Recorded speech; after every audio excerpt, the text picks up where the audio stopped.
Vamos agora para a questão 8.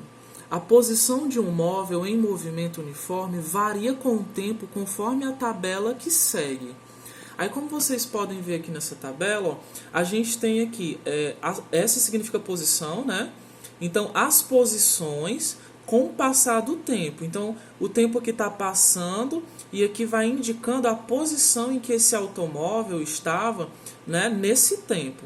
Aí a pergunta é, qual a equação horária desse movimento?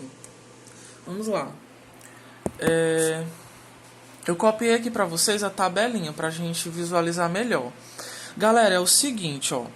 Primeiro lembrar que a equação horária do movimento uniforme é a do sorvete. Lembram dela? S é igual a S0 mais VT, tá certo? A formulazinha do sorvete é a equação horária do movimento uniforme. Aí, para a gente poder escrever a equação horária desse movimento, a gente só precisa de duas informações, que são elas: a posição inicial e a velocidade.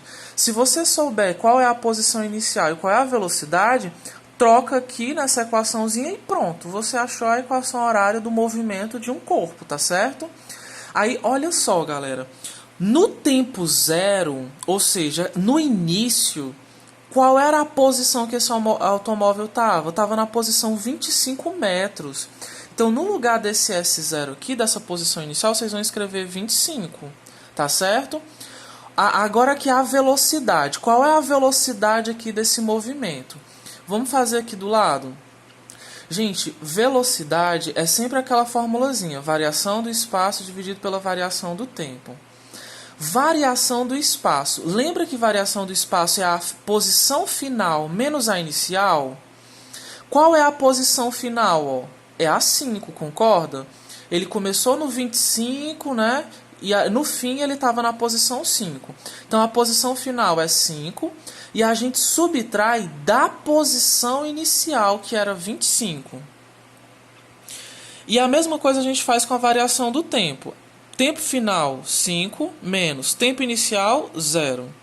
Gente, 5 menos 25, quanto que dá essa continha?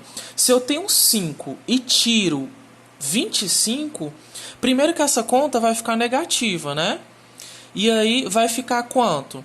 Lembre do jogo dos sinais. Quando os sinais são diferentes, a gente subtrai os números e conserva o sinal de quem é maior. 25 é maior que 5. Então a gente repete o sinal dele. Por isso que eu já escrevi aqui o menos.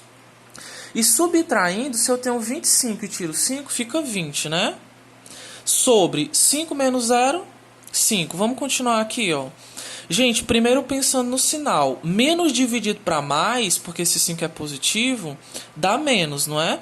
20 dividido para 5 é 4. Então, essa é a velocidade desse automóvel. Perceba que com o passar do tempo, ó, ele está diminuindo sua posição. Então, a velocidade dele é negativa, tá certo? Significa que ele está num movimento retrógrado. Ele está voltando, tá certo? Então, aqui no lugar da velocidade, eu vou escrever o menos 4. E deixo o t. Pronto, essa aqui é a resposta, galera. Essa aqui é a equação do movimento desse móvel, tá certo?